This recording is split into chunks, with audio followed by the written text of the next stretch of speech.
Welcome to Ben and Poppy's wedding.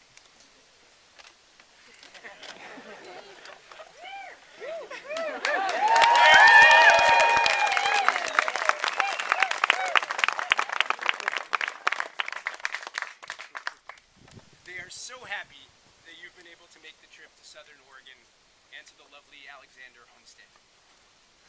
This is an ancient place that Poppy's parents have made new, and Ben and Poppy love it here. It means a lot to them to celebrate their marriage with all of you. Poppy and Ben have decided to focus the ceremony on three things that are most on their mind today: their families, their friends, and each other. They are creating a new family today, but are fully aware that they are stitching it into an existing one. Rather than having a single person officiate, they've asked a number of people to represent their various communities during the ceremony. This moment today is both celebratory and solemn. Celebratory because Ben and Poppy really do love each other, and that's a pretty good thing. And a solemn one because creating a family is not something they take lightly. It did take them almost a decade to get here, after all. They also want to say something about the important people in their lives who couldn't be here today.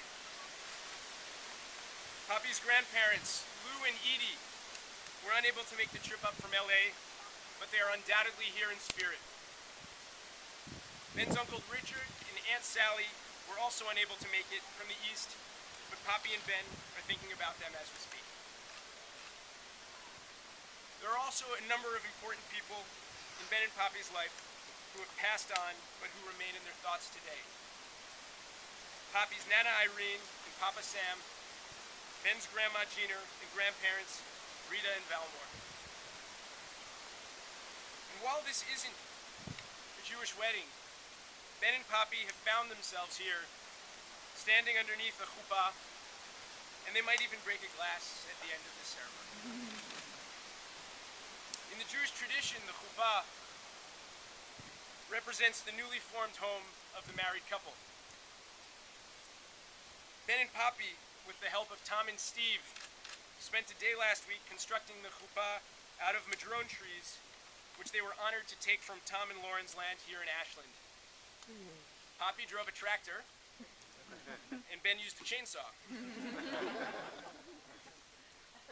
And the now hallowed cloth that hangs above it was sewn by Judy, Ben's mother.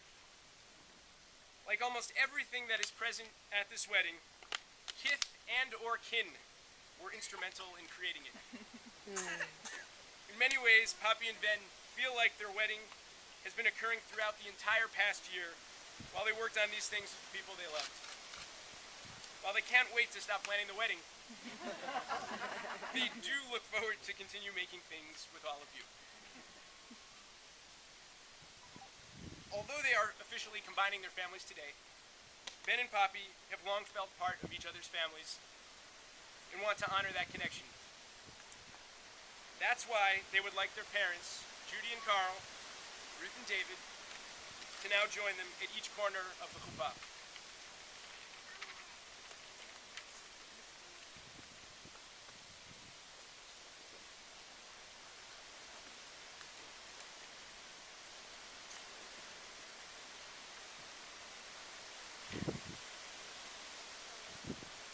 David, Judy, and Carl had more to do with who Ben and Poppy are and what they love about each other than anyone. This chuppah may represent the new home of the married couple, but it by no means represents the separation from their families. Their parents are a part of their new home, as are their brothers, sister, niece, nephew, and everyone else here. In keeping with this, Ben and Poppy also recognize that they wouldn't be here without the commitment, love, and support of everyone who is here today. This event is to certify and strengthen their own commitments of love and support, but they would also like to strengthen those same commitments with you, their friends and family. They'd be honored if you would be willing to return those commitments in kind. They've asked their friends, Matt and Becca, to represent their broader community and to administer these vows. After each one, please join in by saying, "We do." Do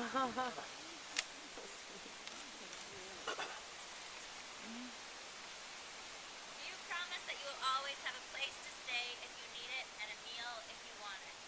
We do. That as your comrade, I will support you in your endeavors, however misguided and strange they may seem. That we will continue to work together to do great things.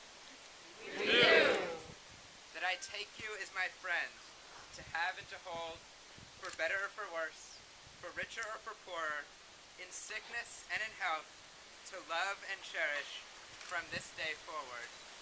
We do.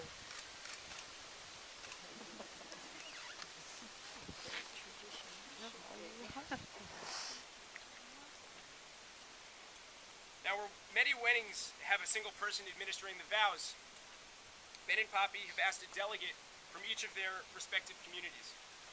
Ben's stepfather, Dick Gale, will ask Poppy to commit to Ben, and Poppy's family friend, Jean Layden, will ask Ben to commit to Poppy.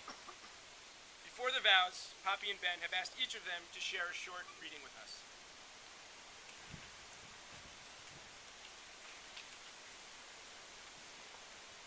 We gather to witness the formalization of the union which Poppy and Ben already have created. It is a union of body, heart, intellect, and spirit. We revel in their joy. It shall last. Walt Whitman eloquently offers thoughts appropriate to this occasion. Listen, I will be honest with you. I do not offer the old smooth prizes, but offer rough, new prizes. These are the days that must happen to you. You shall not heap up what is called riches. You shall scatter with a lavish hand all that you earn or achieve. However sweet the laid-up stores, however convenient the dwelling, you shall not remain there. However sheltered the port, however calm the waters, you shall not anchor there. However welcome the hospitality that welcomes you, you are permitted to receive it but a little while. Afoot, light-hearted, take to the open road, healthy, free, the world before you, the long brown path before you, leading wherever you choose. Say only to one another, Camarado, I give you my hand. I give you my love more precious than money. I give you myself before preaching and law. Will you give me yourself? Will you come travel with me? Shall we stick by each other as long as we live? And from Homer, there is nothing nobler and more admirable than two people who see eye to eye. Keep house. When two people who see eye to eye keep house as man and wife, confounding their enemies and delighting their friends.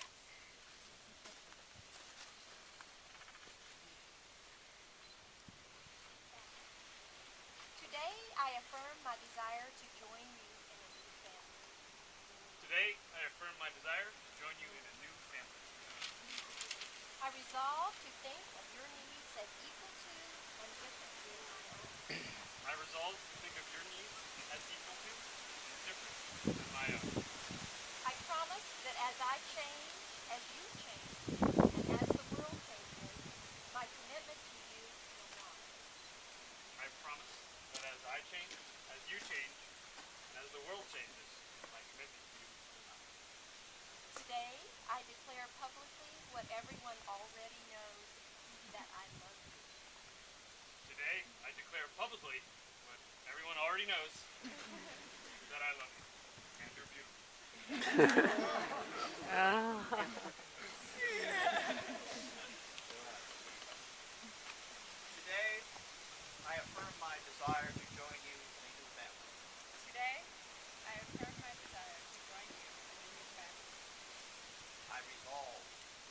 your needs as equal to and different than my own. I resolve to think of your needs as equal to and different than my own. I promise that as I change, as you change, and as the world changes, my commitment to you will not. I promise that as I change, as you change, and as the world changes, my commitment to you will not. Today I declare publicly what everyone already knows. Today I declare publicly what everybody already knows, that I love you and that you're beautiful.